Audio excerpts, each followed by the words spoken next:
안녕하세요. 코딩 알려주는 누나예요. 여러분들, 제가 코딩 알려주는 누나지만 과연 코딩만 알려주면 될까? 아니라고 생각을 해서 제가 이번에는요, 코딩 말고 이제 진짜 한번 컴퓨터공학 전공을 한번 좀 들고 왔습니다. 제가 대학교 시절에 공부하던 거 막 다 메모리에서 꺼내왔어요. 자, 그래서 오늘 저희가 알아볼 거는요, 컴퓨터공학 지식 중에서도 정말 중요한 바로 뭐다? 자료구조에 대해서 한번 알아보도록 합시다. 자, 그래서 자료구조, 아니 말만 들어도 너무 지루해 보이는데 이거 자료구조 왜 배워야 하나요? 라고 하실 텐데요. 여러분들, 우리가 컴퓨터가요, 한정적인 공간이란 말이죠. 그죠? 이게 무한해 보여도 이게 정말 한정적인 공간인데, 우리가 이 한정적인 공간 안에서, 우리가 이 한정적인 메모리 안에서 이 데이터를 효율적으로 저장하고 관리하는 이 스킬이 정말 중요하거든. 그죠? 이게 바로 내 프로그램의 이 효율성과도 이게 직결이 되는 문제인데, 그래서 우리가 이 한정적인 메모리와 공간을 어떻게 하면 효율적으로 데이터를 저장하고 관리하고 삭제하고 뭐 이런 일련의 과정을 할까라는 고민에서 나온 게 바로 자료 구조입니다. 그래서 이 자료들을 우리가 상황에 맞춰서 맞는 구조를 선택을 하는 거지. 이런 식으로 자료 구조에는 어떤 특성들이 있고 그거를 어느 적재적소 상황에 배치를 해서 잘 써야 될지 요거를 잘 알아두는 게 이 과목의 핵심입니다. 그래서 우리가 한번 배워보도록 할게요.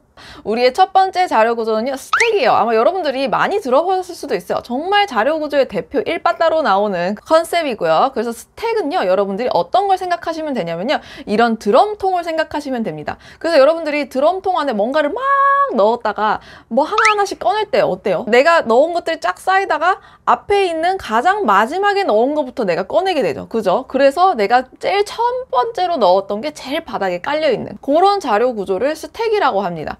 그래서 스택에 이제 데이터들이 어떤 식으로 들어가고 어떤 식으로 나오는지를 살펴보면은요, 이런 식으로 드럼통 모양이죠, 처음에는. 그죠? 이런 드럼통 모양에다가 내가 예를 들어서 A라는 걸 넣었어요. 그럼 안에 이제 바닥에 깔리는 거죠. 그죠? 그리고 내가 이번에 B라는 걸 넣었어요. 그러면은 B가 A 위에 쌓이게 됩니다. 그리고 내가 C라는 걸 넣으면은 이제 B 위에 C가 쌓이죠. 근데 내가 이 중에서 이제 C를 꺼내고 싶다 그러면은 pop이라는 명령어를 써서 이렇게 C를 꺼내게 되는, 그리고 나서 C를 꺼낸 후에 내가 B를 꺼낼 수 있고 B를 꺼낸 후에 A를 꺼낼 수 있게 됩니다. 요런 자료 구조 컨셉을 스택이라고 합니다. 그래서 이런 스택의 기본 연산에는요, 삽입, 푸시, 그러니까 이제 안에 아이템을 넣는 거죠. 그리고 삭제, 팝, 꺼내는 거죠. 꺼내는 팝, 그리고 여기 또 추가적으로 있는 게 또 피크라는 게 있습니다. 요거는 이제 우리 제일 위에 있는 아이템이 뭔지 확인만 하는 거야. 꺼내진 않고 안에 뭐가 있는지 확인만 하는 작업, 그거를 피크라고 합니다. 그래서 스택에는 대표적으로 이런 세 가지 컨셉이 있습니다. 그럼 여러분들이 아마 그럴 거예요. 아니, 오케이, 알았어. 드럼통인 거 알겠고 이렇게 뭔가 하나하나가 착착 쌓이는 거 알겠는데 이 컨셉 어디에서 쓰이는 거야? 지금 나 이거 알아서 뭐 하는 거야? 어디다 쓰이는 거야? 그러는데 여러분들이 사실은요, 이 스택이란 컨셉을 정말 많이 사용하고 있었습니다. 그래서 예제로 보시면요, 실제 우리가 언제 많이 쓰느냐? 우리가 프로그래밍 할 때, 함수 호출할 때 스택이 정말 많이 쓰입니다. 그래서 우리가 함수가 실제로 불려서 실행되는 그 프로세스를 우리가 콜 스택이라고 하거든요. 우리가 함수가 실행되는 원리와 그 순서를 생각해 보면요, 이게 알고 보면 다 스택의 원리로 이루어졌던 겁니다. 그래서 한번 살펴볼게요. 그래서 지금 이렇게 제가 간단한 프로그래밍 예제를 들고 왔는데, 요 전체가 메인이라는 코드 안에 들어가 있습니다. 그래서 우리가 처음에는 이 메인이라는 함수를 여기 보시면 이렇게 들고 오죠. 그죠? 그래서 처음에 일단 콜 스택이라는 데 일단 쌓였어요. 얘를 우리가 일단 한번 호출을 한 거예요. 그리고 나서 이제 무슨 코드를 실행해야 되나 보니까 여기에 콘솔.달 로고가 있죠. 그죠? 우리가 아직 이 펑션들은 제가 부른 게 아니니까 여기 지금 콜 스택에 쌓이지 않습니다. 그래서 여기 보니까 콘솔.달 로고가 있네. 콘솔.달 로고 함수잖아. 그죠? 그래서 콘솔.달 로고를 이렇게 넣게 됩니다. 그런데 콘솔.달 로고를 넣고 나니까 보니까 안에 뭐가 있어? bar6라는 함수가 또 있네. 아, 함수 요 호출해야지. 그죠? 그래서 우리가 보통 이런 상황에는 어떻게 됩니까? 여기 bar6로 bar로 넘어가게 되죠. 그래서 이 함수가 이제 요 콜 스택에 쌓이게 됩니다. 아, 요거 이제 불러야지 하고 이제 실행해야지 하고 보니까 얘는 또 누구를 실행합니까? foo라는 함수를 실행을 하죠. foo 함수 실행하면 나 또 이거 foo 실행하러 가야지. 그죠? 그래서 위에 foo를 실행하러 갑니다. 그래서 콜 스택에 bar 위에 foo가 실행이 되게 됩니다. 그죠? 그래서 이제 foo를 살펴보니까 이제 더 이상 실행하는 함수가 없고 이제 return, 값을 return을 하게 되죠. 그래서 이제는 콜 스택에서 뭐다? 이 foo라는 아이템이 나오면서 어떻게 한다? return, 값을 return을 하게 됩니다. 28이라는 값을 return을 했죠. 그러고 나니까 이제는 다시 foo에서 다시 bar로 돌아와서, 그죠? bar로 돌아와서 다시 얘를 실행을 시키면서 이제 얘를 종료하면서 꺼내게 됩니다. pop out, 그죠? 그래서 이렇게 bar가 끝나게 되니까 이제 여기에서 다시 우리 원래 있었던 콘솔.log, 이 모든 건 콘솔.log로 시작이 됐죠. 그래서 콘솔.log로 다시 돌아와서 이제 프린트 하죠. 28이라는 값을 프린트 하면서 얘를 이제 실행하면서 종료, 꺼내게 됩니다. 그리고 나서 이제 함수가 끝났으니 메인이 종료가 되면서 이 메인이라는 함수도 나오게 되죠. 우리가 함수가 이런 원리로 불리고 실행이 됐던 거예요. 그죠? 자, 이거 말고도 스택이 뭐 어디서 많이 쓰이느냐? 뭐 예를 들어서 여러분들이 뭐 방문한 웹페이지 관리 이런 것도 여러분들 스택의 원리예요. 여러분들이 뒤로 가기, 웹사이트 브라우저에서 뒤로 가기 버튼 누르면요, 우리가 뒤로 가게 하면 무슨 페이지가 나오죠? 내가 바로 방금 전에 방문했던 페이지가 나오잖아요. 그죠? 우리가 맨 처음에 방문한 페이지가 나오나? 아니죠. 내가 방금 전에 방문한 페이지가 나옵니다. 그 다음에 뒤로 하면은 그 방금 전에 했던 게 나오고, 그런 식으로 이제 거꾸로 가게 되죠. 그것도 바로 스택의 원리라고 보시면 됩니다. 뭐 또 예를 들어서 내가 뭐 계산기 프로그램을 만든다. 그럼 계산기도 사실은 스택의 원리거든요. 그래서 이게 그냥 순서대로 찍찍찍찍 실행이 되는 것 같지만, 이렇게 실행이 되기 전에 괄호가 있다? 그러면은 걔를 또 스택에 또 저장을 해놓고 그러다 꺼내는. 그래서 계산기도 원리도 여러분들 한번 나중에 찾아보시면 이것도 스택의 원리로 되어 있습니다. 그래서 스택은 이런 식으로 현실 세계에서 많이 쓰이고 있다는 점. 그리고 여러분들 스택하면 약간 또 익숙한 그게 있는데, 익숙한 그 어감. 바로 누구냐? Stack Overflow. 그죠? 우리 개발자라면은 Stack Overflow 웹사이트 한번 다 이용해봤겠죠. 그죠? 그래서 이 로고도 여러분들 자세히 보시면요, 요게 스택 모양이고요. 요게 이제 거기에 쌓이는 이제 함수들, 어떤 해야 하는 일들 이렇게 쫙 쌓이는 걸 보실 수가 있죠. 그럼 여러분들이 아마 스택은 알겠어. 오케이, 스택은 어떤 자료 구조인데 이 오버플로우는 뭘까 하실 수가 있는데, 그래서 overflow는요, 말 그대로 넘치다라는 뜻이거든요. 그래서 우리가 프로그램을 하나 실행을 할 때에 그 프로그램에 할당되는 스택의 공간이 있습니다. 이 프로그램은 요 스택 공간 안에서만 프로그램을 실행하도록 하면서 공간을 딱 줍니다. 그죠? 근데 내가 그 안에서 함수가 너무 많이 쌓인 거야. 이렇게 너무 많이 쌓이면은 스택이 이제 나 초과가 되는 거죠. overflowing이 되는 거죠. 그래서 요 에러를 stack overflow라고 부르게 됩니다. 사실 이 이름을 왜 그 웹사이트에 갖다 썼는지 사실 잘 모르겠긴 해. 근데 어쨌든 그렇다라는 거예요. 저는 스택하면 스택 오버플로우가 제일 먼저 생각나거든요. 어쨌든 그래서 이런 오버플로우 에러는 왜 나느냐? 내가 함수를 너무 미친 듯이 불렀을 때, 뭐 예를 들어서 뭐 내가 제기함수 이런 거 막 종료 조건 없이 제기함수 계속 호출되면은 스택 오버플로우 에러가 나고요. 그러니까 무한대로 호출되는 거죠. 뭐 아니면은 뭐 내가 진짜 복잡한 함수가 실행이 됐다. 그러면은 이런 스택 오버플로우 에러가 날 수 있습니다. 뭐 스택이란 개념은요, 정말 중요한 개념이기 때문에 요거는 면접에서도 질문으로 진짜 많이 나오거든요. 그래서 제가 실제로 이제 면접 가신 분들 얘기 들어보면은 이 스택이라는 개념을 코드로 짜보시오, 요런 과제가 많이 나온다고 해요. 그래서 여러분들이 쓰시는 언어로 한번 스택이라는 거를 짜보시는 거를 추천을 드립니다. 그래서 제가 아까 소개해드려준 뭐 push, pop, pick 이런 개념들을 한번 내가 프로그래밍으로 짜보는 거죠. 그래서 여러분들이 요거는 뭐 배열을 이용해서 짤 수도 있고요. 뭐 연결 리스트, 이따가 제가 설명드리겠죠. 연결 리스트를 통해서도 짤 수가 있습니다. 어쨌든 요거는 코드 짜는 것까지 내가 배우는 걸 추천을 드린다. 그리고 코드는요, 챗GPT가 기가 막히게 알려주거든요. 그래서 한번 챗GPT한테 물어봐서 한번 코드 연습해 보시는 걸 추천을 드립니다. 다음! Q. 이게 스택만큼이나 중요한 컨셉입니다. Q. 그죠? 그래서 Q는요, 말 그대로 사람들이 이렇게 줄 서 있는 요런 그림을 생각하시면 됩니다. 그래서 첫 번째로 도착한 사람이 첫 번째로 나가는 first in, first out. 그죠? 스택은요, 뭐였어요? last in. 마지막에 온 애가 first out. 나간다. 먼저 나간다였죠? 그래서 Q를 우리가 그림으로 표현하면은요, 요런 식으로 일직선, 이렇게 선형으로 표현을 많이 합니다. 그래서 여기 앞에 먼저 온 친구부터 DQ, 이제 Q에서 나가면서 어떤 실행이 되는 거죠. 이렇게 실행을 시키는. 그리고 뭔가 프로세스가 쌓일 때에 in Q 하면서 안에 뒤에서부터 들어오게 되는 거죠. 그래서 이렇게 대기를 타고 있는. 그래서 이렇게 선형으로 요 구조로 실행이 된다. 요런 게 이제 그래서 in-queue, d-queue라는 개념이 있고요. 또 어떤 개념이 있냐? 이 front rear라는 개념이 있습니다. 그래서 front rear는요, 뭐 별건 아니고요.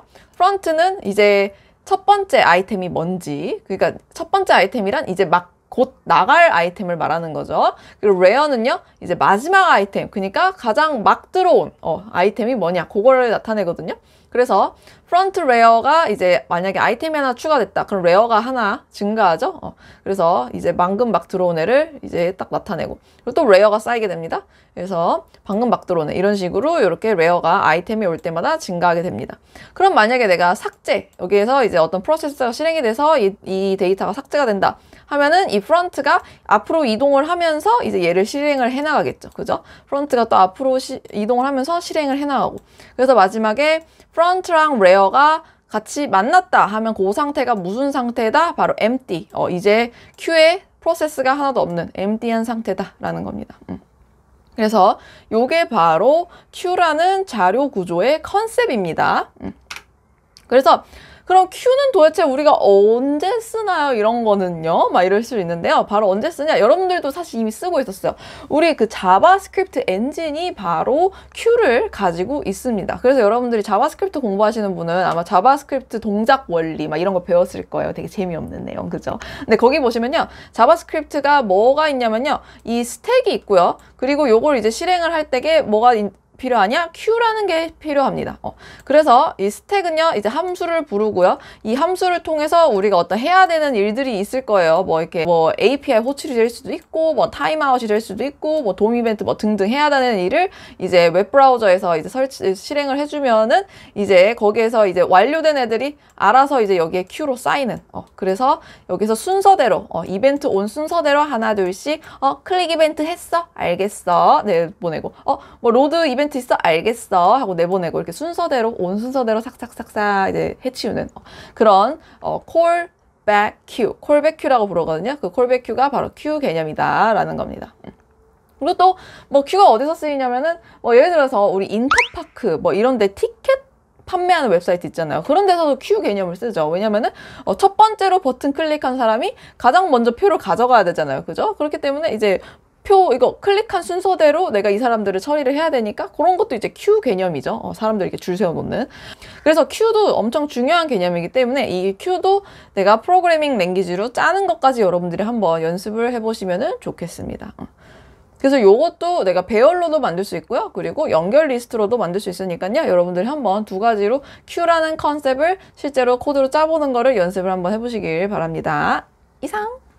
그러면 제가 계속 얘기가 뭐 이거 배열로도 짤 수 있고 연결 리스트로 짤 수 있어요 막 그렇게 얘기를 했는데 여러분들이 이쯤 되면 연결 리스트가 뭐지? 나 배열을 많이 써봤는데 연결 리스트는 내가 잘 모르겠어 이러신 분들이 있을 거예요. 그죠?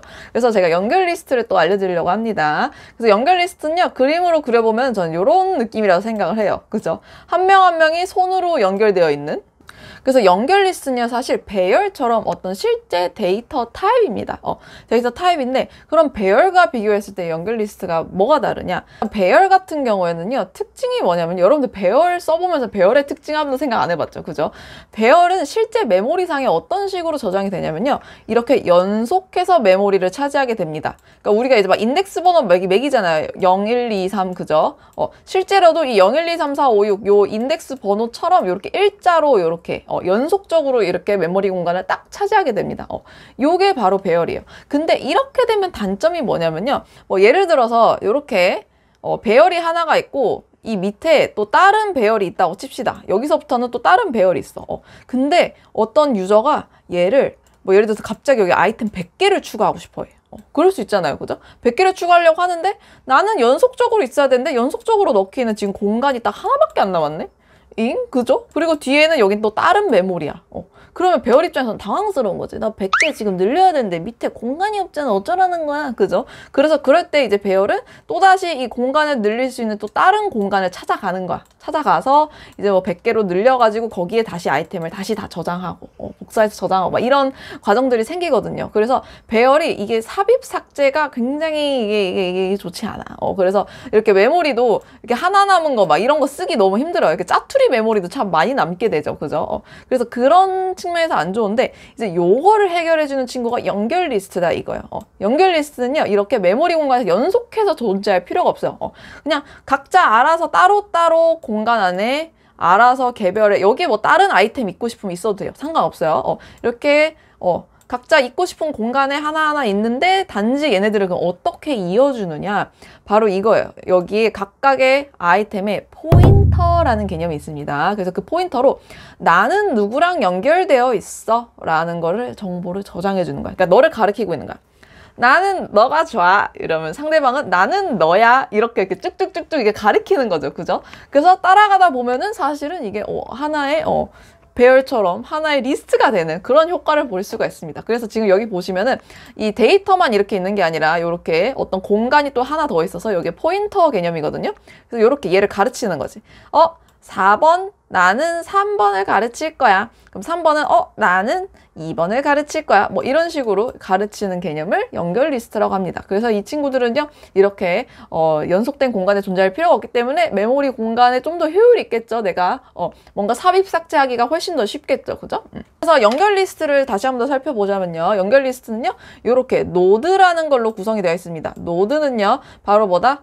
데이터 그리고 다음 노드의 위치 정보를 가지고 있습니다. 그래서 이런 식으로 생겼다고 보시면 됩니다. 이렇게 A라는 값이 있고 걔가 또 누구도 갖고 있냐? 이렇게 포인터 정보, 링크 다 어디로 연결되는지 그래서 이제 B로 연결되고 B는 C 이런 식으로 저장이 됩니다. 그래서 이게 내가 한 방향으로만 쭉 간다. 그런 거를 이제 단순 연결 리스트라고 하고요. 만약에 아니다. 나는 왔다 갔다 양방향으로 내가 가르칠 수 있다. 그러면은 이중 연결 리스트라고 부르게 됩니다. 그래서 단순 연결 리스트 같은 경우에는 검색할 때에도 한 방향만 할 수 있지만 이중 연결 리스트 같은 경우에 이쪽 방향으로도 검색할 수 있고 이쪽 방향으로도 검색할 수 있는 그런 장점이 있죠. 대신에 노드의 사이즈가 좀 더 커지겠죠. 왜냐? 가르쳐야 되는, 알고 있어야 되는 정보가 두 가지니까. 그래서 이전 데이터 위치와 다음 데이터 위치 저 두 개의 정보를 가지고 있어야 된다. 그래서 노드마다 사이즈가 조금 더 커진다는 단점은 있지만 뭐 이런 식의 이점이 있습니다. 그래서 링크드 리스트에서의 데이터 제가 삽입과 삭제가 쉽다 그랬잖아요. 어떤 식으로 이루어지느냐? 예를 들어서 요게 이제 새로 들어온 애야. 얘가 새로 들어온 아이템이다. 그럼 어떻게 하냐? 원래 기존에는 아마 이렇게 이어져 있을 거예요. 그죠? 이렇게 이어져 있겠지만 그냥 요 포인터 정보를 얘로 그냥 주소만 바꿔주면 돼. 예를 들어서 얘가 1번지, 2번지, 3번지에 살고 있다. 그러면은 원래는 여기에 3이라는 정보가 있었겠죠? 얘를 가르치기 위해서. 근데 이제는 이 3을 지워주고 그냥 2로 고쳐주면 돼. 그러면은 주소지가 1로 바뀌잖아. 그죠? 여기도 내가 2번지로 주소를 바꿔주면은 얘를 가르치게 되잖아요. 그죠? 이런 식으로. 요렇게 그냥 주소지만 서로 링크에 바꿔주면 되기 때문에 삽입과 삭제가 굉장히 쉽습니다. 반면에 배열은 공간을 너무 크게 이제 추가를 해버린다. 그러면은 이제 또 찾아야죠. 이 공간을 연속적으로 갖고 있는 애가 어디 없나 하면서 메모리 공간을 막 뒤지면서 찾아다녀야 된단 말이야. 그런 게 이제 단점이다라는 거예요. 자, 그럼 삭제는 뭐다? 삭제는 단순합니다. 그냥 여기에 있었던 처음엔 얘를 가르쳤겠죠? 그거를 그냥 다시 얘로 수정하면 되는 겁니다. 그럼 얘는 알아서 이제 삭제. 이제 얘는 끈 떨어진 연인 거지. 그죠? 끈 떨어진 연으로서 이제 사라지게 된다라는 겁니다. 이렇게 삭제 이벤트도 있다. 그래서 사람들이 배열이랑 연결 리스트를 사실 비교를 되게 많이 해요. 그래서 한번 보시면은 이제 배열은 고정된 크기 그리고 연속된 메모리 할당이라면은 연결 리스트는 동적으로 할당이 가능하고 그리고 각 노드가 개별적으로 할당이 된다라는 거죠. 그래서 삽입 삭제의 경우에는 뭐다? 연결 리스트가 확실히 빠르다. 그죠? 주소지만 바꾸면 짝짝짝짝 연결되니까. 하지만 배열은 느리다. 왜냐? 배열의 크기가 변동되는 게 힘들어. 그리고 요소 이동하는 게 너무 힘들어. 그죠? 그렇기 때문에 삽입 삭제가 배열이 은근히 좋지 않다라는 거. 대신에 접근 방식은 뭐다? 배열이 너무나 우수하다. 5, 1이면은 바로 접근 가능하다는 거거든요. 왜냐?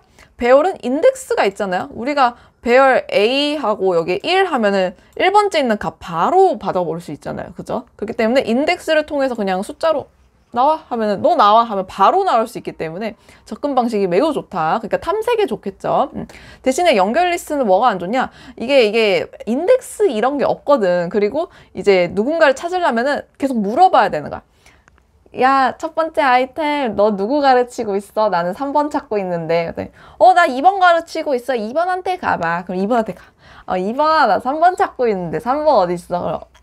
나 4번 가르치고 있는데 4번 볼래? 그래서 또 4번한테 가고 4번 야 이러면 4번이 나 3번 가르치고 있어. 그럼 그때서야 찾거든요. 그래서 이런 식으로 순차적으로 접근 계속 물어봐야 되는 거예요. 그죠? 그래서 접근 방식이 5의 n. 요게 이제 그 시간 복잡도거든요. 그러니까 n. 그러니까 노드 수만큼 증가하는 거죠.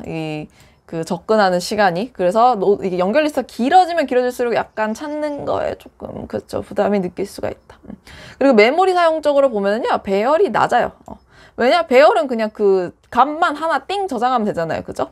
근데 대신 연결 리스트는 각 노드가 포인터 정보도 있어야 되잖아. 그죠? 내 전에 아이템 뭔지, 뒤 아이템, 다음 아이템 뭔지, 요거 저장해야 되잖아요. 그죠? 그래서, 조금 각각 아이템에 그게 높다라는 거. 그리고 이제 사용 용이성 하면은 이제 배열이 엄청 간단하죠. 그죠? 여러분들 배열 맨날 쓰잖아요. 그죠? 그래서 사용이 편하다. 대신 연결 리스트는 뭐다 포인터라는 개념을 조금 알아야 돼. 그래서 포인터로 서로 알아야 되기 때문에 그런 이제 그런 게 있다라는 거예요. 그래서 이제 연결 리스트 같은 거 어떨 때 쓰면 좋냐? 이제 프로그램이 이제 실시간으로 배열의 사이즈가 막 너무 많이 바뀌거나 할 때에 이제 연결 리스트를 쓰면 좋겠죠. 근데 사실 이 연결 리스트에 대한 말이 굉장히 많아요. 이게 실제로 배열을 이길 만큼 좋냐? 뭐 이런 얘기가 있긴 한데 그 사실 저도 연결 리스트를 써본 적은 없어. 주로 이제 배열로 좀 끝나더라고. 그죠? 그런데 여러분들이 어제 연결 리스트란 개념도 있다라는 거 알아두시고 자, 다음 해시 테이블. 그래서 해시 테이블 하면은요, 저는 사전이 떠오르는데요. 그래서 사전은 뭐예요? 우리가 요런 뭐지? A면 A, B면 B, 그죠? 그쪽으로 한번 점프를 한 다음에 거기서 뭔가를 찾잖아요. 그죠? 좀 약간 해시 테이블도 그런 느낌이긴 합니다. 데이터를 찾는 게. 근데 어쨌든 뭐 그렇다라든 거. 그래서 한번 살펴보도록 할게요. 자, 우리가 배열이나 링크드 리스트나 이런 거에 치명적인 단점이 뭐냐면요. 데이터의 사이즈가 커지면 커질수록, 그죠? 얘네들 다 검색해서 찾거나 뭔가 작업을 하기가 너무 힘들단 말이야. 이게 바로 선형. 일렬로 된 선형으로 된 이런 자료 구조의 단점입니다. 해시 테이블은요, 이런 막 무한한 데이터의 길이를 가지고요. 얘를 이제 해시 함수를 통해서 이렇게 유한한 테이블 사이즈로 딱 줄이는 거예요. 해시 테이블에서 알아놔야 되는 중요한 컨셉이 데이터가 키와 값의 구조로 이루어져 있습니다. 해시 테이블의 기본적인 데이터 구조는 키와 값입니다. 그래서 요거를 뭐라고 하냐? 맵이라고도 하거든요. 이게 맵의 구조다라고도 하는데 어쨌든 해시는 이런 맵의 구조를 가지고 있습니다. 그래서 이 키와 값이 도대체 무슨 역할을 하느냐? 이 키를 가지고요. 예를 들어서 여기 유나라는 키가 있네요. 이 키를 가지고 해시 함수, 이건 이제 어떤 알고리즘 로직 같은 거죠. 어떤 해시 함수를 딱 이제 거쳐. 그래서 삐리삐리 보고 띠디디디 해서 이 키를 가지고 따라라라란 어떤 해시 값으로 바꾸게 됩니다. 그래서 예를 들어서 이게 해시 값이 2라는 게 나왔어요. 그러면은 2라는 해시 값 안에다가 이제 뭘 저장하느냐? 이 유나와 유나의 값. 예를 들어서 여기 15였겠죠? 15라는 값을 저장하게 됩니다. 여기에다가 이제 키와 값을 저장을 하는 거예요. 그래서 유리 같은 것도요, 이렇게 해시 함수로 삐리삐리뽀 해서 나온 어떤 해시 값 안에다가 유리와 값을 저장하게 됩니다. 그래서 그냥 이제 선형적으로 데이터를 유라, 유리, 서연, 수영 쭈쭈쭈쭈쭈 그냥 막 미친 듯이 늘어나는 게 아니라 이걸 어떤 해시 함수를 통해서 정해진 데에다가 딱 저장하는 거예요. 그래서 이게 약간 딕셔너리, 그러니까 사전 같다는 거죠. 너 A로 시작하네? 그럼 너 A에 가 있어. 너 B로 시작하네? 너 B로 가 있어. 이런 식으로 하는 거죠. 그래서 나중에 찾을 때는 어때요? 내가 이거 A로 시작하는 거네? 그러면 A 가서 찾으면 되잖아요. 그죠? 그런 식으로 이제 관리를 한다. 근데 제가 아까 해시 함수 얘기할 때 어떻게 얘기를 했어요? 제가 무한한 데이터를, 그죠? 무한한 데이터를 어떻게 한다? 유한한 테이블에 넣어준다. 그죠? 유한한 테이블에 넣어준다고 했어요. 그러면은 이게 단점이 뭐겠어요? 데이터가 무한한데 테이블 사이즈는 유한해. 그러니까 테이블이 터질 수 있는 거지. 그죠? 그러니까 예를 들어서 서연이가 삐리삐리뽀 하면서 해시 함수를 거쳤는데 예를 들어서 얘가 2번이야. 얘도 2번이야. 야, 2번 갔는데 유나가 있는데? 서연이는 그럼 어떻게 들어가? 어디 들어가 나는? 이런 충돌이 발생하게 됩니다. 그래서 여러분들 해시 테이블 배우실 때 가장 또 이제 알아내야 되는 개념이 그러면은 과연 얘네들은 이런 충돌을 어떻게 해결할 것이냐라는 거예요. 그래서 충돌 해결법 첫 번째가 체이닝입니다. 어떻게 한다? 충돌이 예를 들어서 일어났잖아요. 그죠? 내가 일단 첫 번째로 존 스미스가 들어왔어요. 존 스미스가 이렇게 들어왔는데, 그죠? 이게 키고 이게 값이죠? 들어왔는데, 그 다음에 이게 샌드라 D라는 사람을 이제 해시 함수를 통해서 어쩌고저쩌고 했는데, 같은 인덱스를 부여받은 거예요. 그죠? 그래서 그 방에 문을 열고 들어갔는데 이미 존 스미스가 살고 있는 거야. 어떡하지? 하면은 그걸 어떻게 한다? 우리가 아까 앞전에 배운 연결 리스트를 가지고 이 산다라 D를 연결을 해주는 거야. 그러니까 얘도 152번에 같이 살고 있어 하면서 룸메이트를 이렇게 만들어주는 거죠. 이거를 바로 체이닝 방식이라고 합니다. 그래서 이런 식으로 아이템이 또 나중에 152번에 사는 친구가 있다. 그럼 또 이렇게 연결을 시켜주는, 그죠? 그래서 또 연결시켜주는. 그래서 이런 데서 이제 연결 리스트가 사용이 된다. 요런 방식이 한 가지가 있습니다. 그리고 두 번째 방식은 뭐가 있냐면요. 바로 오픈 어드레스 방식인데요. 이건 어떻게 한다? 그래서 A가 처음에 들어와서 여기 애플이 살고 있었어요. 그죠? 근데 D라는 친구가 여기 들어왔어요. 그죠? 근데 애플이 안에 들어있네? 그러면은 여기에 연결을 해주는 게 아니라 어떻게 한다? 그러면 그 다음번에 비어있는 주소지에 가서 날 좀 넣어줄래? 라는 거예요. 그래서 그 다음번에 이 4번 공간이 비어있었어요. 2번과 3번은 이미 차 있었고요. 체리랑 바나나로. 예를 들어서 4번 공간이 비어있었던 거죠. 그래서 그냥 쭉 비어있는 공간을 탐색하다가 그냥 비어있는 공간에 들어가게 됩니다. 그래서 드래곤이 안에 들어가게 된다. 그래서 다음번에 D를 찾을 때에는요. 딱 돌아왔는데 1번에 왔는데 애플이 있네? 그러면은 거기 1번을 기준으로 쭉 밑으로 내려가면서 찾게 되는 겁니다. 그래서 드래곤 하면서 찾게 되는 거죠. 그거를 오픈 어드레싱 방식이라고 합니다. 그래서 해시 테이블은 이렇게 충돌을 이런 식으로 해결을 한다. 그래서 해시 테이블에서 중요한 거는요. 사실 이런 충돌이 안 나고 골고루 메모리상에 저장되는 게 사실 제일 좋기는 하죠. 그죠? 그래서 이런 적절한 그 해시 테이블 사이즈 설정해 주는 거, 그리고 너무 막 인덱스 겹치지 않게 나오게 하는 해시 함수를 이제 잘 설정해 주는 거, 요게 중요하다 할 수 있습니다. 말이 되면서도 난해한 것 같은 이런 해시 테이블 이런 컨셉 언제 많이 쓰이나요 하시는데 저도 인터넷 찾아보니까 그럴 때 많이 쓰인대요. 예를 들어서 유저의 신원 조회할 때게, 아니면은 지문 조회, 자동차 번호판 조회 이런 거 할 때게 해시 테이블이 그렇게 한다는 거예요. 왜냐면은 사실 예를 들어서 신원 조회할 때게 대한민국 국민만 해도 사람이 얼마나 많아. 그죠? 와, 정보가 많잖아. 이거 하나하나 다 찾으려면 너무 힘들다. 그죠? 이게 선형 데이터 구조면 이거 하나하나 막 찾을 거 아니에요. 그죠? 근데 우리가 해시 테이블을 쓰면 어떻게 됩니까? 우리가 유저 정보가 있어? 그러면 그 정보에서 예를 들어서 내가 이름을 키값으로 잡았다고 치자. 그럼 그거를 가지고 해시 함수를 돌려. 해시 함수를 돌리면 인덱스 번호가 예를 들어서 3번이면 3번 이렇게 딱 나오잖아요. 그 3번을 가지고 이제 그 자리에 메모리에 가서 딱 살펴보면은 그 유저가 있는 거야. 여기에 빛나가 있어. 제 이름. 그러면은 빛나 있네. 이렇게 한 번에 딱 찾는 거예요. 쉽죠. 그렇기 때문에 그런 케이스에 해시 테이블이 많이 쓰인다. 뭔가 값이 하나가 딱 있고 그 값으로 하나의 값이 딱딱 떨어질 때 있잖아요.